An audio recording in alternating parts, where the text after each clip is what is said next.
Well, welcome to the podcast today. My name is Jeff, and I'm your host. My guest today is Aaron Lipkin.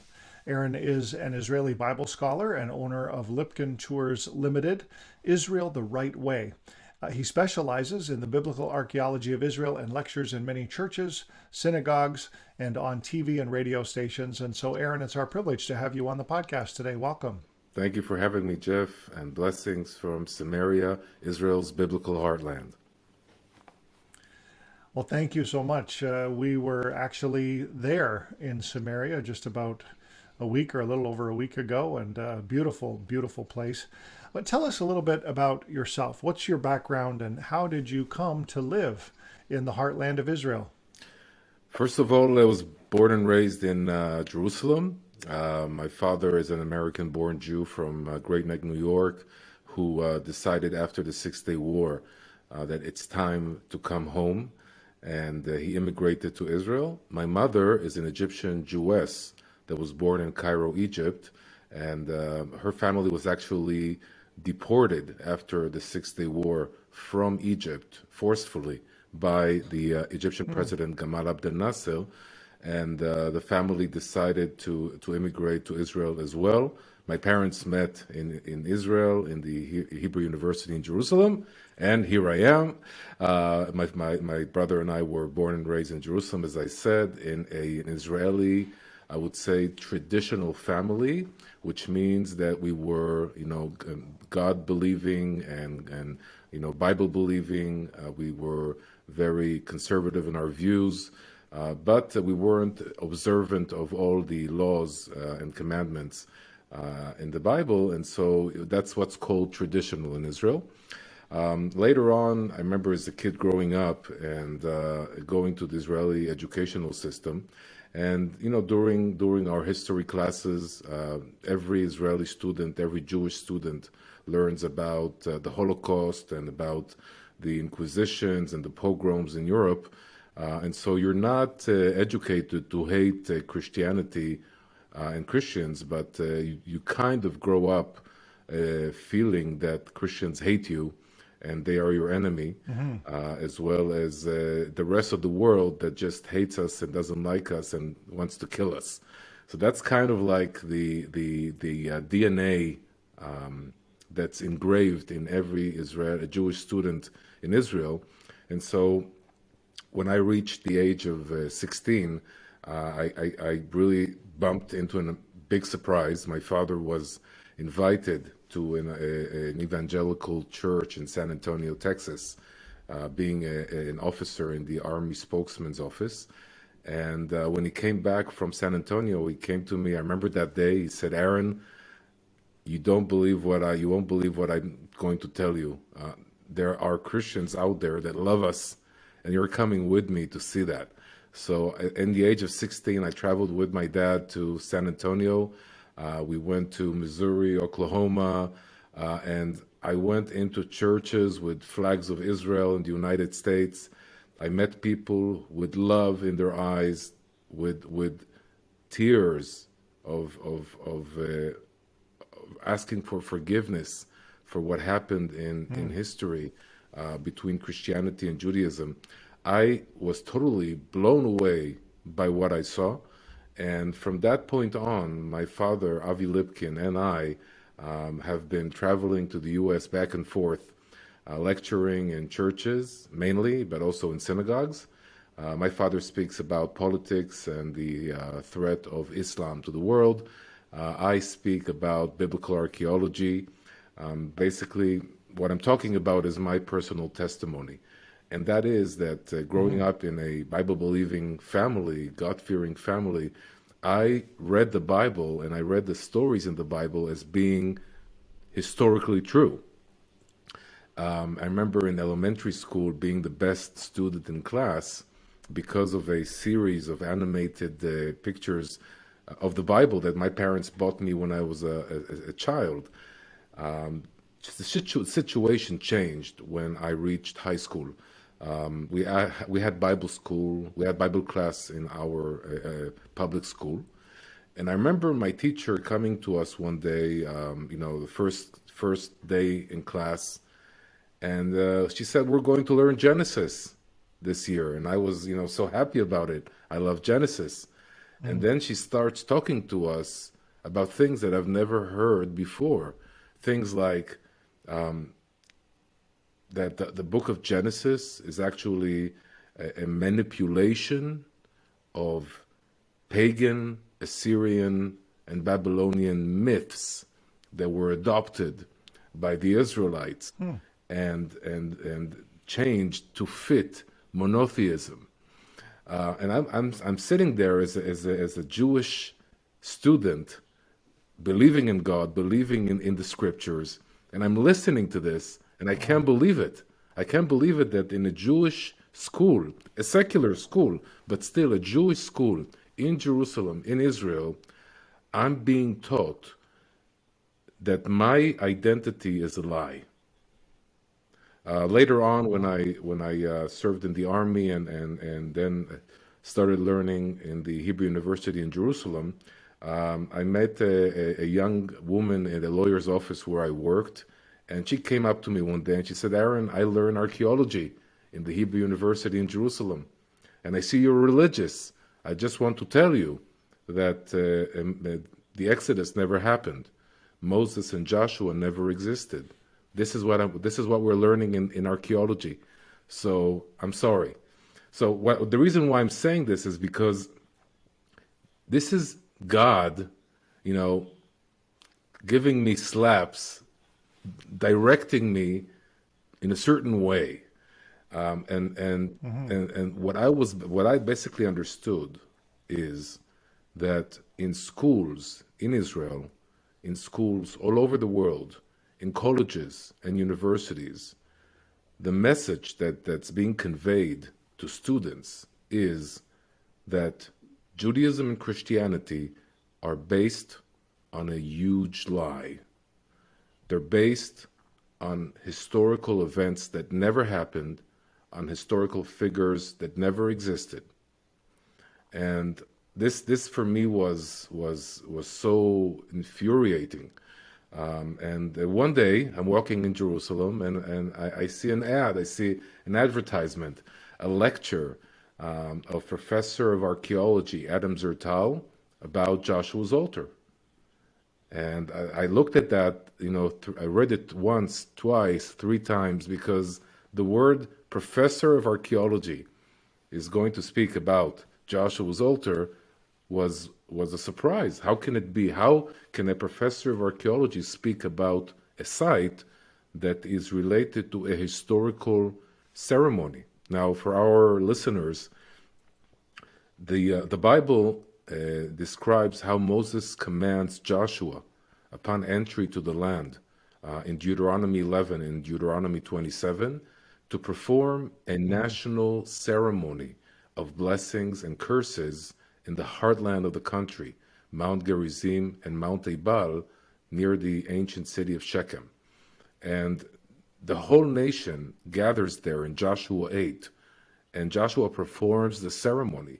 And we have the whole nation of Israel standing there, hearing the list of curses and blessings and saying or shouting, "Amen." We can actually visualize it. You were in Samaria just a few days ago. You know which mountains Yes. I'm talking about. They're physical. They're everybody knows where they are, and Moses commands Joshua to build an altar on Mount Ebal, the mountain of curse. And for centuries, archaeologists have been looking for an altar and couldn't find it. And so I'm going to this lecture by Professor of Archaeology Adam Zertal, and for an hour and a half, he's talking about how he, an atheist, a leftist, a socialist Jew from Kibbutz and Shemer, is doing an archaeological survey of Mount Ebal, not looking for the altar, just walking, looking, and looking for ancient remains. And suddenly, Right. he stumbles upon a mysterious site on the northeastern slopes of Mount Ebal. And he gave that presentation. That changed my life. And since then, I've been part of Adam Zertal's crew. Professor Zertal has passed away in 2015, and his last words to me were, "Help us promote the findings, the discoveries of the Manasseh Hill Country Survey that we are doing," and this has been my mission since 2015. And we're doing amazing things, and I would love to share them with our listeners. Well, that's incredible. And just a little aside here, the next time I'm there, I need to get you to take me and see some of this, if that's possible. I'm super intrigued by what's been found there. I don't know if it's open to the public yet or not, but anyhow, tell us, you actually have relocated from Jerusalem and are living in Judea and Samaria, or one of those locations. Tell us how that occurred. Well, my father in the 1980s was the importer of Waterpik, which many of our listeners probably heard of. And so Sure. because my mother spoke fluent Arabic because she was from Cairo, Egypt, I remember as a kid driving in my father's Ford Transit all over Judea and Samaria and even into Gaza. And my father would sell his products to Arab pharmacies. My childhood was in Arab pharmacies in the land of Israel, and especially in Judea and Samaria. So, as a kid, I really loved the geography. I loved the atmosphere that was all around because, you're in the countryside. You're not in the city, and so that was for me. That started building my relationship with the heartland of Israel.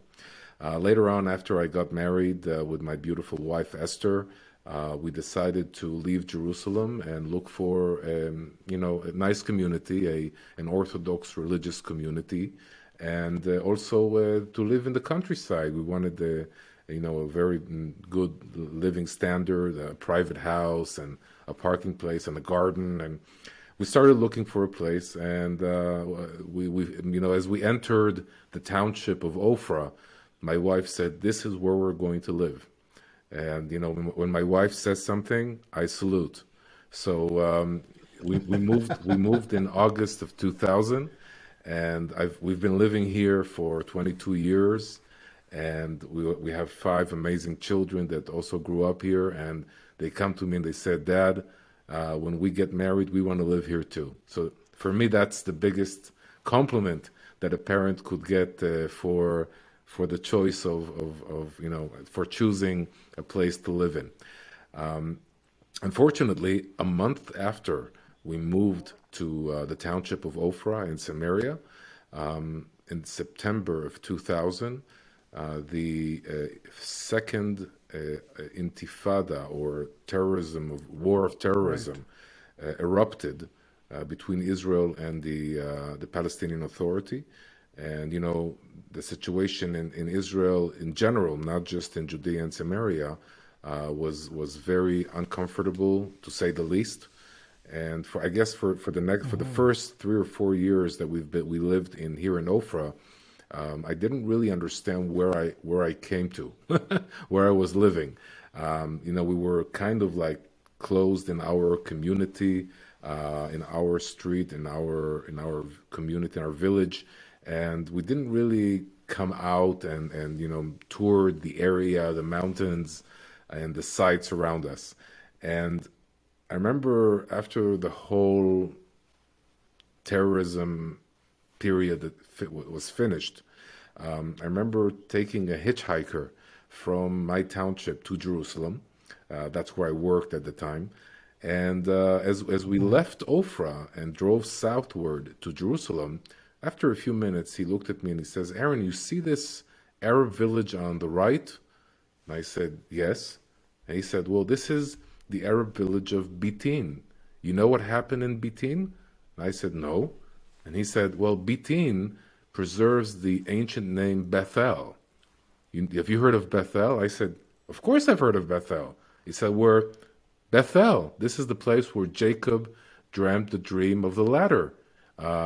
This is where Okay. Jeroboam builds the second temple, where puts the golden calf after the split of the kingdoms. And I'm like, this happened here? And he said, yes.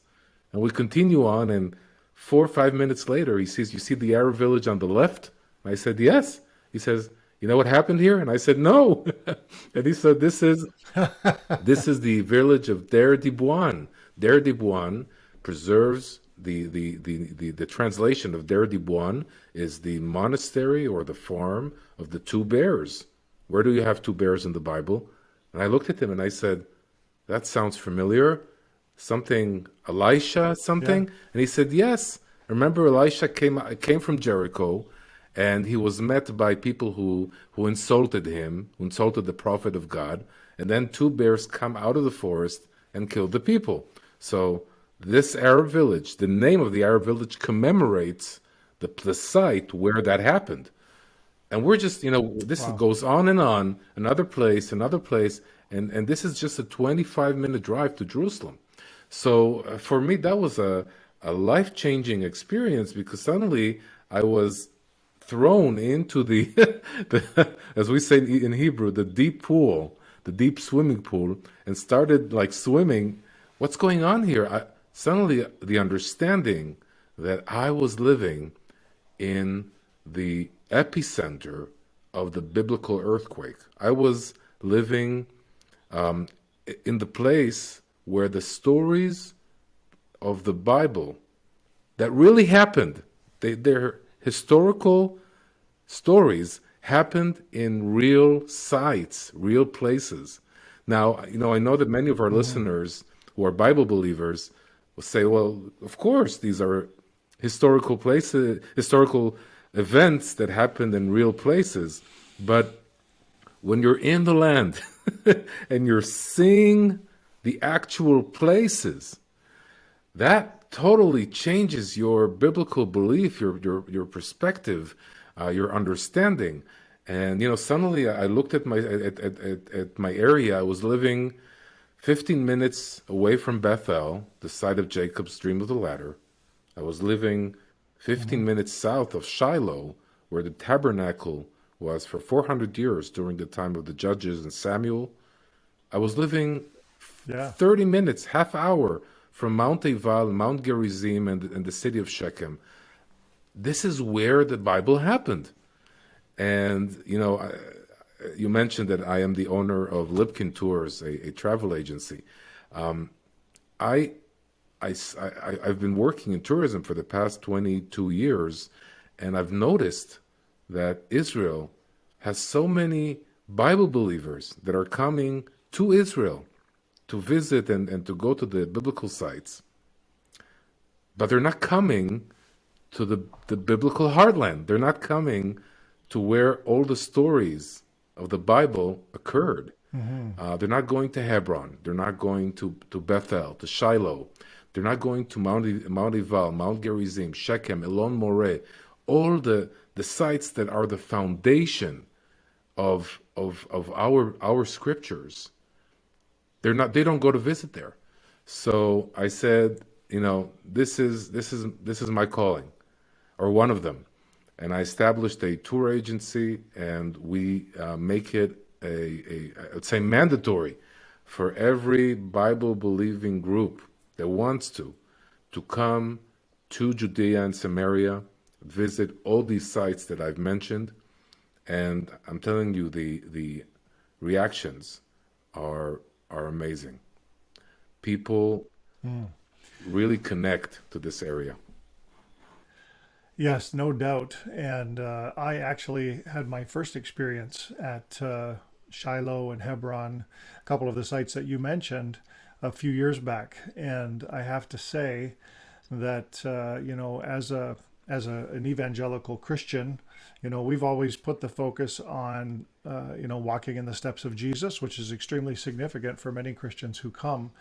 But this, for me, was also very, very just life-changing, almost earth-shattering. I remember my mind just being a little bit blown, standing at Shiloh and thinking about the possibility that, the Ark of the Covenant and the Holy of Holies was just, feet from where I was standing. It was really quite something to experience, and I encourage everybody to go to Israel first of all, but also we have a tour coming up next March, and as part of the ending of our tour, we have an optional 1 day journey into Judea and Samaria to see a few of those sites, and really want to encourage people, check out our tour on our website, firstcenturyfoundations.com, and you can get all of that information there. Aaron, I want to give you a chance to talk a little bit about the site at Joshua's altar. I had a question here about the occupied territories, but I'll just say this. I'll say that one of the unfortunate things about bringing people to Israel is this media, uh, you know, twisting of what's happening in the land of Israel, I'll call it, and labeling Judea and Samaria as occupied territories. And I feel like we should just sort of get that comment off the table. Judea and Samaria are definitely the biblical heartland, and any other sort of labeling of that, I think, is just extremely unfortunate, and is what fights against people going and visiting these areas. Talk just quickly about that, and then I want to get to talk about Joshua's Okay. altar. Um, as you mentioned, and as our listeners and viewers just heard, um, the fact that I am living in, submerged by these biblical sites, where all these stories happened, and I hear that people are saying these are occupied territories, the Jews are colonialists, the Palestinians are the native people, and you know, I don't even, I'm not even in that dimension, in that level, because it's just a I would say a manipulative agenda. I don't have any other way of calling it other way. We have to understand there is a big battle in the world. On the one side, you have people who believe in God, who believe in the Bible, who believe in the miracles that are in the Bible. On the other side, you have atheists. You have people that are totally against the idea of God, the idea of redemption, the idea of Messiah, the idea of miracles.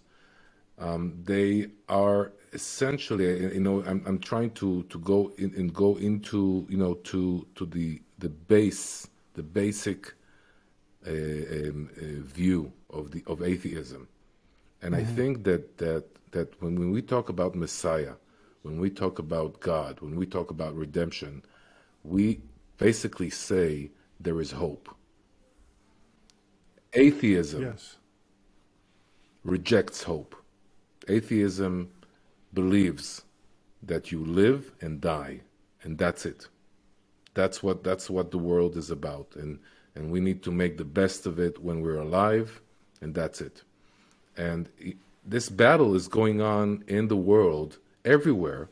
It's even going on in the Jewish people, and the Palestinians are just being used by the atheists or the leftists as a tool Hmm. to bash God and the Bible and Bible believers, be Jew or Christian. So I really believe that we need to say the truth. We need to take the masks off. We need to plainly mention the real situation. And Yeah. people that are atheists, I will not try to convince them to believe in God. But I am truthful to my belief and to my love for God and for the land of Israel and the people of Israel, and to my fellow God fearing friends and colleagues.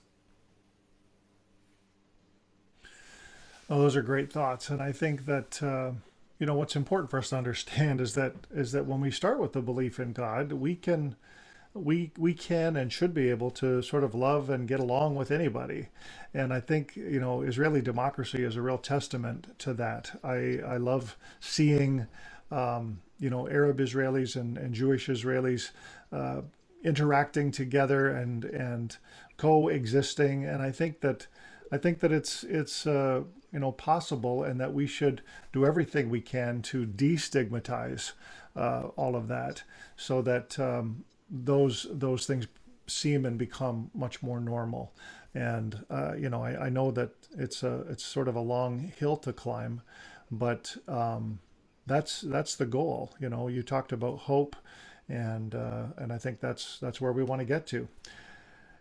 Anyhow, let's talk a little bit about the site of Joshua's altar. You mentioned this area that was discovered, I think you said on the northeastern slopes of Mount Ebal. And talk to us about this archaeological discovery and what really is so significant about Okay, this. so just to recap again, the Bible talks about a national ceremony that is attended by all the sectors in the Israelite nation: men, women, elders, children, foreigners. Everybody's standing there and is answering amen and basically vowing to keep God's commandments. And we have to understand that this event is parallel to Mount Sinai. In Mount Sinai, the Israelites received the commandments in the desert. Some would even say forcefully. They didn't have any choice. God appeared with all his might and convinced them.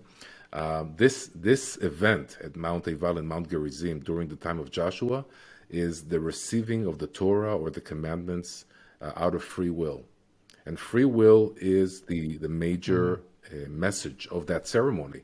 God is saying to the Israelites, you have a mountain, Mount Gerizim, the mountain of blessing. You have the mountain of curse, Mount Ebal. I'm giving you the choice to walk in the right way, the way of the blessings. And if you go in the right way, I will bless you. If you choose not to go on the right way, then you will be cursed. You will be punished. And that is Mount Ebal. These are the two symbols. God is saying you have a freedom of choice. And then God and Moses command Joshua to build an altar on Mount Ebal, the mountain of curse. So I have many people asking me, Aaron, why is Joshua building the altar of God on the mountain of curse? The mountain of curse is the negative place. It's the bad place. And I always like to answer. It's a great question. And I always like to answer that question and say that God, loves the righteous, but the righteous are already blessed. God is seeking the people that chose the wrong way, because as a father, as an Abba, he wants them to come back. He wants them to repent. And so the altar of God is, I would say, the beacon. It's the torch that shows the way for the sinner to come back to God. And so the altar was very important, very, very important in ancient times, and especially in that ceremony.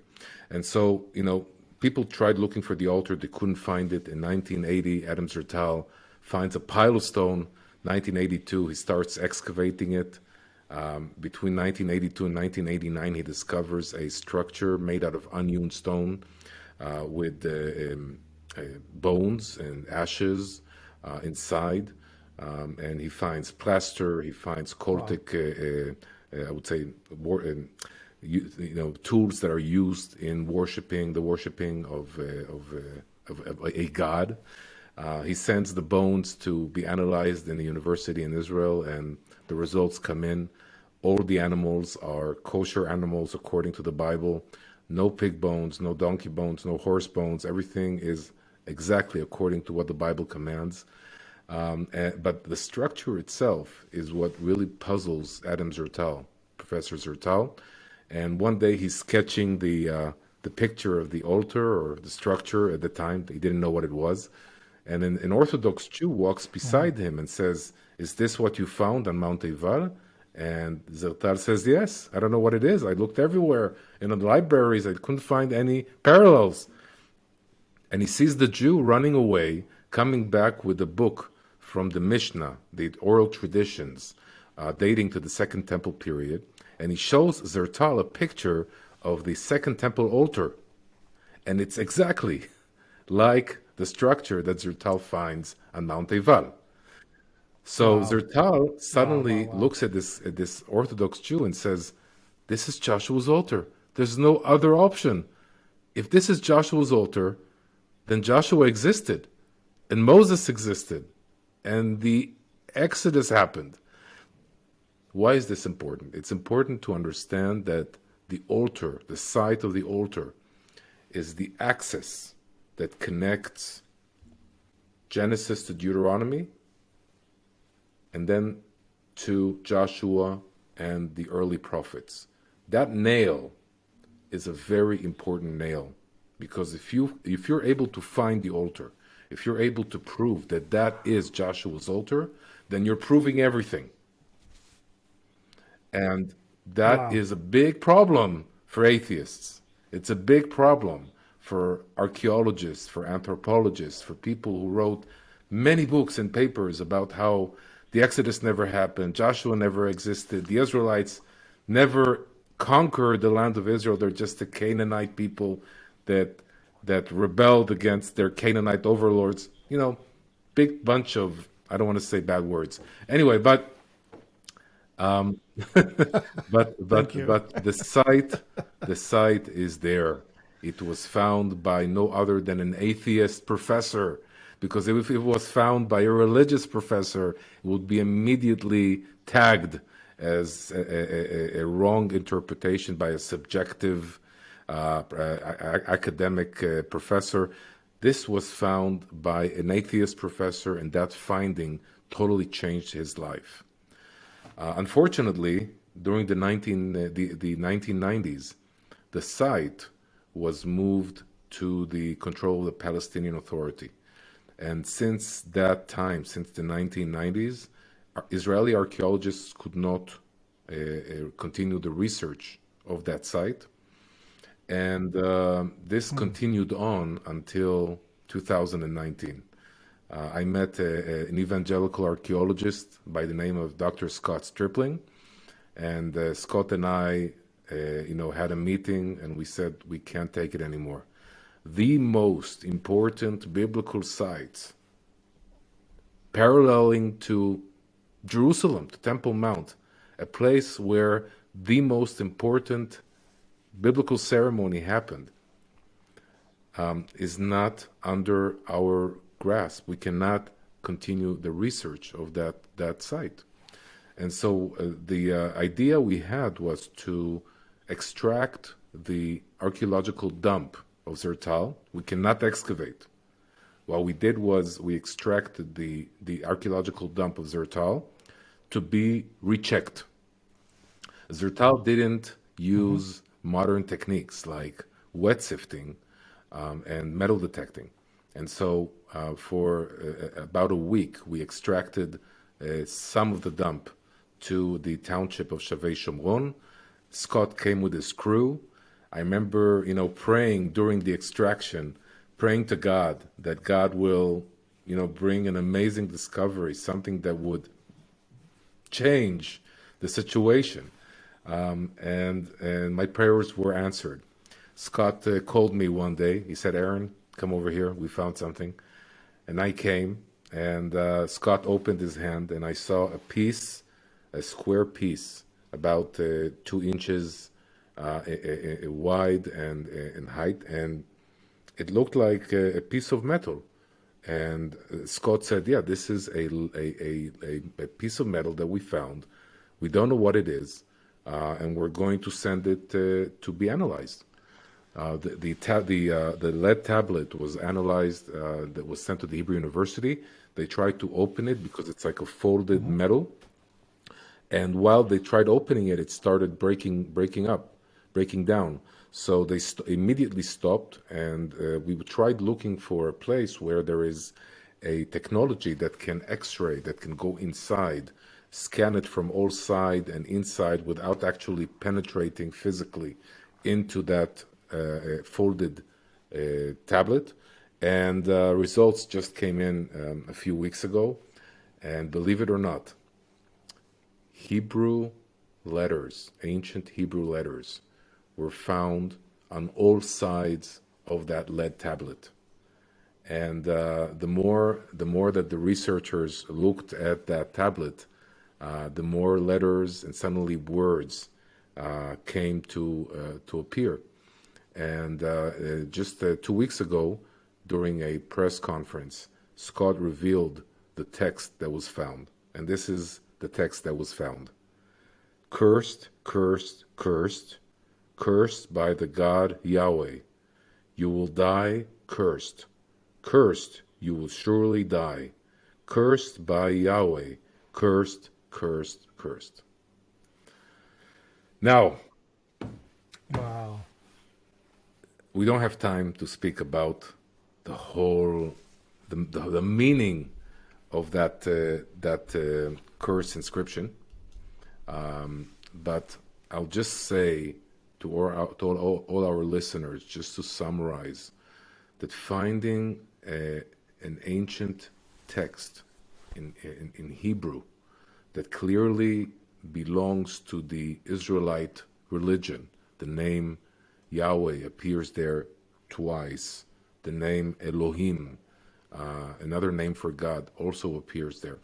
Finding these names on Mount Ebal is a game changer in so many ways. And it strengthens Yeah. the credibility of the biblical story. And for me, that was, as I said, God answered my prayers, and I'm so thankful to Him for letting me Yeah. be part Wow. of this historical discovery. That is amazing. And also amazing that we get to talk about it, so soon after, it's been sort of discovered and the press release has happened. I think as a matter of fact, I just watched that video, or a video of Scott Stripling talking about this just 2 days ago. And so, wow, thank you so much for sharing that with us. I think that's a great teaser because I know there will be lots of information that will come out about this in the future, official publications and so on. But it's just incredible to know the text that was written there, and to me, it's like a direct connection to what took place there on those two mountains. And I mean, I've stood there. I've stood not on Mount Ebal. I've been on Mount Gerizim a couple of times and looked across at Mount Ebal and thought about that day. And those famous words of Joshua. Choose you this day who you will serve. But as for me and my house, we will serve the Lord. And you can almost just hear it echoing through the valley. I get chills even just thinking about it again. But Aaron, thanks so much for being with us. Just before we're finished, tell us a little bit about your tour company, how people can get in touch with you, and also if there's anywhere that people can access some of your teaching and your education talks as well. Okay. So first of all, if people are interested in more information about Joshua's altar, they should visit altarofjoshua.com, and you will see so much information and everything from videos to books and to even we have an online course about Joshua's altar that is also can be purchased and watched. We arrange tours to Joshua's altar as well as tours to Israel mainly for Christians, and so they can visit our website and reach out to us to book a tour, www.lipkintours.com. I'm also very active on my YouTube channel and Facebook, so people are they're invited to follow me and to follow my channel. And we also came out with 4 Bible teachings about the sites in Samaria: Bethel, the site of Jacob's ladder; Shiloh, the site of the tabernacle; Joshua's altar; and Gilgal. So these 4 teachings are also available for purchase and download from our website. And I would love to see you guys come here and visit the biblical heartland of Israel. Fantastic. Well, thank you, Aaron. It's been great having you on the podcast today, and for me, getting to know you a little bit. I hope that we can connect someday in Judea and Samaria. But until then, thanks for being on the podcast. Have a wonderful day. Thank you, and shalom from Israel. Thanks for watching. You can listen to this entire podcast on your favorite audio podcast platform. Find the link below. And while you're at it, don't forget to click subscribe and follow us on Facebook so you can stay connected to first century foundations.